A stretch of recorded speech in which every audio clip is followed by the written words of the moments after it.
John Fitzgerald Kennedy, do solemnly swear I, John Fitzgerald Kennedy, do solemnly swear that you will faithfully execute the office of President of the United States that I will faithfully execute the office of President of the United States and will, to the best of your ability, to the best of my ability, preserve, protect, and defend the Constitution of the United States. preserve, protect, and defend the Constitution of the United States. So help you God. So help me God.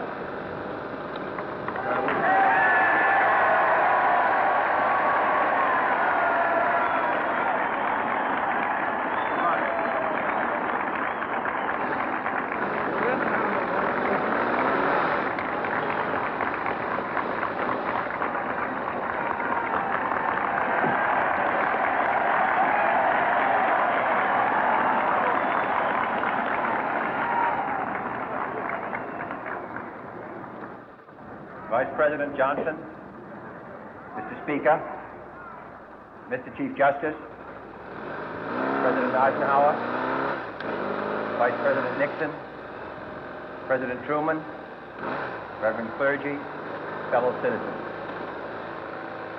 We observe today not a victory of party, but a celebration of freedom, symbolizing an end as well as a beginning, signifying renewal as well as change. For I have sworn before you and Almighty God the same solemn oath our forebears prescribed nearly a century and 3/4 ago. The world is very different now, for man holds in his mortal hands the power to abolish all forms of human poverty and all forms of human life. And yet the same revolutionary beliefs for which our forebears fought are still at issue around the globe. The belief that the rights of man come not from the generosity of the state, but from the hand of God. We dare not forget today that we are the heirs of that first revolution. Let the word go forth from this time and place to friend and foe alike that the torch has been passed to a new generation of Americans born in this century, tempered by war, disciplined by a hard and bitter peace, proud of our ancient heritage, and unwilling to witness or permit the slow undoing of those human rights to which this nation has always been committed and to which we are committed today at home and around the world.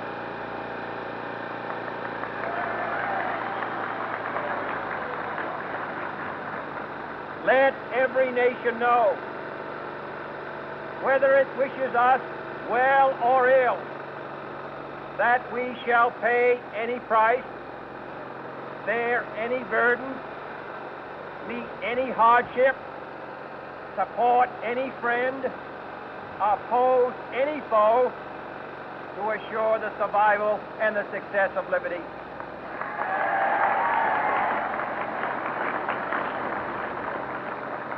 This much we pledge and more. To those old allies whose cultural and spiritual origins we share, we pledge the loyalty of faithful friends. United, there is little we cannot do in a host of cooperative ventures. Divided, there is little we can do, for we dare not meet a powerful challenge at odds and split asunder. To those new states whom we welcome to the ranks of the free, we pledge our word that one form of colonial control shall not have passed away merely to be replaced by a far more iron tyranny. We shall not always expect to find them supporting our view, but we shall always hope to find them strongly supporting their own freedom, and to remember that in the past, those who foolishly sought power by riding the back of the tiger ended up inside.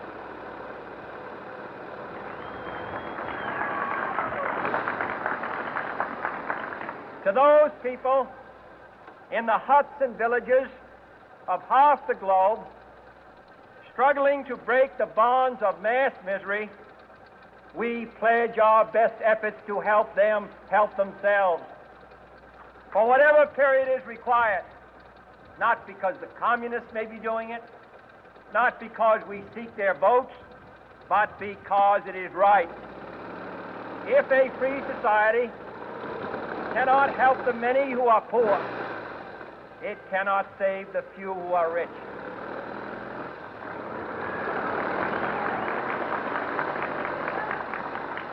To our sister republic, south of our border, we offer a special pledge to convert our good words into good deeds, in a new alliance for progress, to assist free men and free governments in casting off the chains of poverty. But this peaceful revolution of hope cannot become the prey of hostile powers. Let all our neighbors know that we shall join with them to oppose aggression or subversion anywhere in the Americas.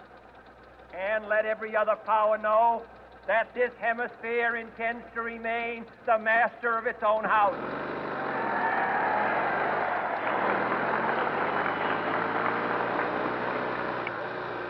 To that World Assembly of Sovereign States, the United Nations, our last best hope, in an age where the instruments of war have far outpaced the instruments of peace, we renew our pledge of support to prevent it from becoming merely a forum for invective, to strengthen its shield of the new and the weak, and to enlarge the area in which its grit may run. Finally, to those nations who would make themselves our adversary, we offer not a pledge, but a request that both sides begin anew the quest for peace. Before the dark powers of destruction, unleashed by science, engulf all humanity in planned or accidental self-destruction, we dare not tempt them with weakness, for only when our arms are sufficient beyond doubt can we be certain beyond doubt that they will never be employed. But neither can two great and powerful groups of nations take comfort from our present course, both sides overburdened by the cost of modern weapons, both rightly alarmed by the steady spread of the deadly atom, yet both racing to alter that uncertain balance of terror that stays the hand of mankind's final war. So let us begin anew, remembering on both sides that civility is not a sign of weakness, and sincerity is always subject to proof. Let us never negotiate out of fear, but let us never fear to negotiate.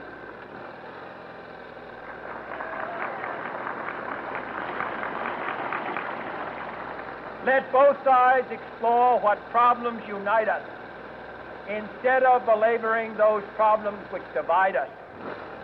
Let both sides, for the first time, formulate serious and precise proposals for the inspection and control of arms, and bring the absolute power to destroy other nations under the absolute control of all nations.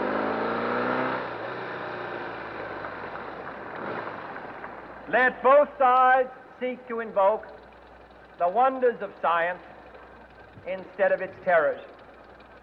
Together, let us explore the stars, conquer the desert, eradicate disease, tap the ocean depths, and encourage the arts and commerce.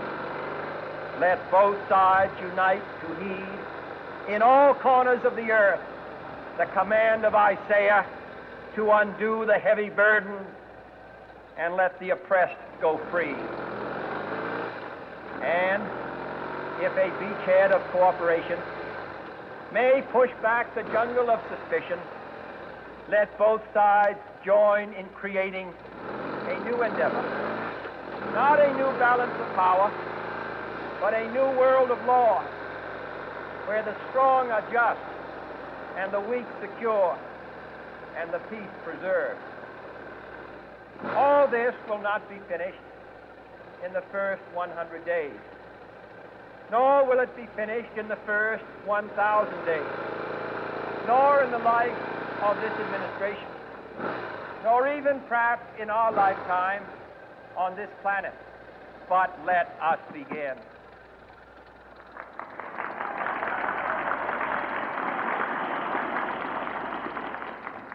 In your hands, my fellow citizens, more than mine, will rest the final success or failure